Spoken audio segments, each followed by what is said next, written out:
Back with our new friend, the G87 M2, not ours, this is Louie's car, but it came back for a visit. Still waiting for our project to develop. Stay tuned for that. Right now, want to hit on some stuff we're doing on this, kind of giving a general maintenance check over after a few events. And one thing is I touched base in the last video on those Zunsport grills, but never circled back to it. And wanted to give a good visual of what we're accomplishing here. You know, you've got this oil cooler guard to help protect this exposed oil cooler down here. And now these mesh front grills, the outers and the center, looking super clean, really helping protect that radiator, coolers, all the coolers, because there's a ton on here. This is off right now because one of the things it's here for is a sway bar upgrade.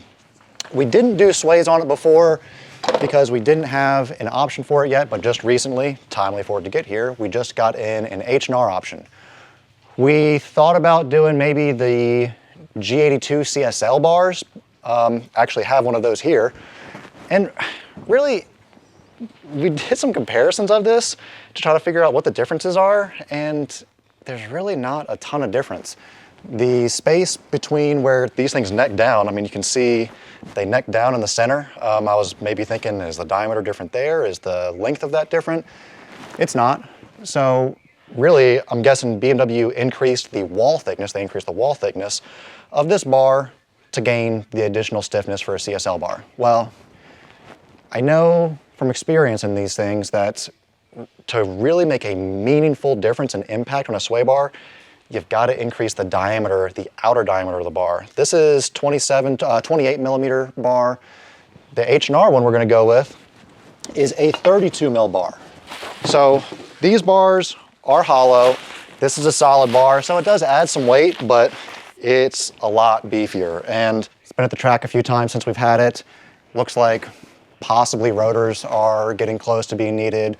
We're gonna throw it on the dyno to do some dyno checks on it just for NASA compliance for time trial rules and a couple other things that we'll go through here in a bit.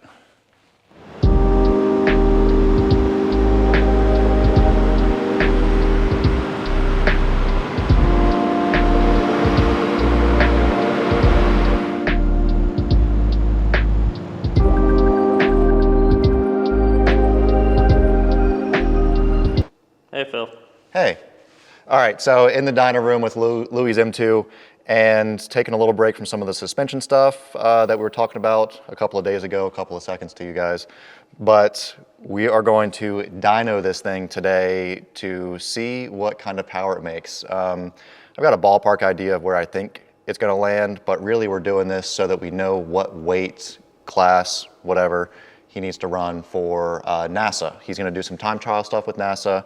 We're not doing any power adders or anything crazy like that right now. This is a totally stock car. BMW's kind of notorious for underrating their cars from the factory. I think this thing is 453 engine horsepower, 406 foot-pounds of torque from the factory. We'll see what it makes on the dyno to the wheels. First, we kind of got to get this thing into dyno mode, which is a little bit more intense than some of the other cars. Like F cars, you kind of just DSE off or just start running it and it figures it out. But on this, there is a little bit of a sequence that you've got to do. So to start, you turn the ignition on, but you got to triple click the start button. 1, 2, 3, everything comes on. And then you need to hold the BC button. Let me get this thing out of the way. Hold the BC button for what feels like forever. I think like 18 seconds. Donnie will fast forward this. It's like you gotta put in cheat codes or something. Seriously, it's kind of a wild sequence. All right, now we have this menu on the dash. Hit the BC button again to go to dyno mode. Hold it for a couple seconds. Now we're there. Hit it again. Now we are in dyno mode. We're fired up, gonna get the fans on and start running this baby.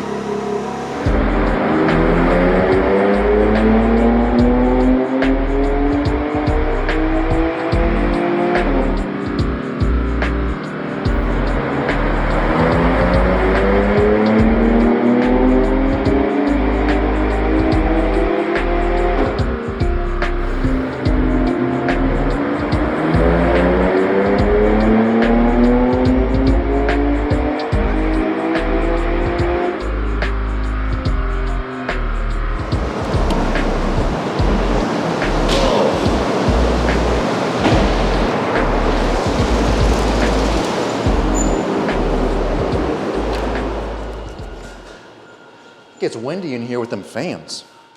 All right, pretty solid. So 467, 468 wheel horsepower, call it an average of 418 foot-pounds of torque. So with BMW rating this thing at 453 engine horsepower and we dynoed 468 wheel horsepower, yeah, I'd say that's underrated. So print one of these things out so Louis can get his dyno certification stuff for NASA class and not run in TTU. Can start running in, I think he's gonna try to fit this thing in TT3. But let's get this thing off the dyno, back up on the lift. We've got a little more suspension stuff to do. 3, 4, 5, 6, 7, 8. Back from the dyno, which still super impressed with how much power this thing made, just reinforcing how much BMW underrates these things from the factory. So yeah, 468 wheel horsepower, pretty spicy. So obviously this thing is pretty fun on track. You know, some of the feedback from Louis and his driving style and how the car is behaving is just looking to help improve the roll stiffness. And we were gonna hit it with the sway bar and, well, we were gonna do this H&R sway bar. I don't remember if I hit on or not, but this thing's pretty heavy. And at over 10 pounds more than the stock bar, the stock one's about 9.5 pounds, and this thing's almost 20 pounds. Hey, Austin, come here real quick. This thing's not exactly light. Okay. So I kind of been playing with this by catching people off guard with how heavy it is because everyone looks at it and is thinking, you're done, get out of here. With how heavy this thing is, but I mean, I feel like I'm working out right now doing some curls. This car is already super heavy, and to add another 10 plus pounds over the nose of this thing, I'm just not sure it's worth it. And the factory bar is 27, 28 mil diameter. This is 32 mil diameter, and the big difference comes not from just making a bar solid, but from increasing the diameter. We may revisit it with a tubular bar with a larger diameter at some point, but we'll circle back to that at a later time. So how are we going to increase the roll stiffness? Well, fortunately, we have these MCS dampers on the car, which, as we know, accept a wide range of spring rate, just super capable for a bunch of different tasks, which mean we can increase the spring rate and therefore increase the roll resistance. So we're actually going to do both front and rear. You know, we were going to do just the front bar, but we are going to increase the rate both front and rear, widen the split a little bit that we had, and see how that performs. Also, the car's just kind of here for general maintenance, health checkup, and we were looking at the front rotors, and they are starting to form some cracks around some of the holes and probably getting close to the end of the life. So we decided to throw on, where am I going to look? The Girodisc rotors. So we've got the Girodisc rotors on one side at least, also fresh pads, playing with some pad compounds on this thing as well. More to come on that at a later time, but for right now, focus on the Girodisc rotors, which these factory rotors have these drilled holes, and really that is where these cracks are starting to form and wearing this thing out. This rotor, probably still good for another couple of sessions maybe. However, a full weekend, not gonna cut it. So wanted to go ahead and throw the updated rotors on, which are slotted, don't have the holes, don't have basically a spot for them to start to pre-crack and crack early. They also have increased cooling vanes here versus the factory rotors to help pull and extract more air. And a two-piece design, a complete, fully floating two-piece design that, yeah, they're a little bit more expensive up front, but it's a better investment, and all you have to do in the future is replace the rotor rings. So, gonna get those on the car. Not replacing the rears yet because those are still good, but we'll have Girodisc option for the rears coming soon. And really, just need to get cracking on this thing. We're gonna do a couple of suspension setup things, check all the suspension setup, go over everything just for a general health check of the car since it's been at a few events since it was here last. One other thing we're hitting on while the car is here is the AIM configuration in the Solo 2 DL.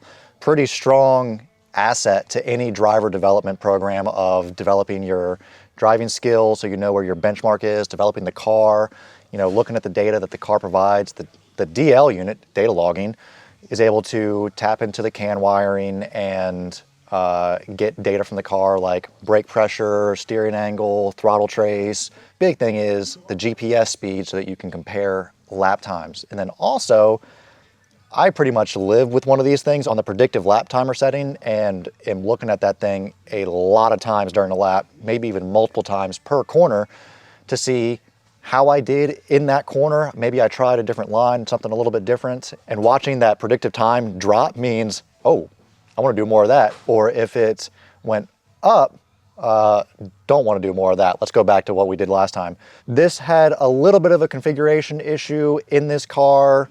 Did a little bit of digging, checked all the wiring, all the stuff. Turned out to be a simple solution where we just needed to update the firmware in the Solo 2 DL. So pretty new car, which means that some new components or new software needed to get loaded into the unit, but got all of that done. Now this baby is reading all the data that the car provides and ready for Louis to get this thing on track to use that data effectively and grow as a driver. Subscribe to stay tuned for more content on this thing, as I'm sure it's not the last time it'll be back here. Also, to be in the loop on new BimmerWorld project cars that we haven't even announced yet. Ready to go? Should be an awesome race weekend. We are ready to kill it this year. It's good. It's going to be a wild ride.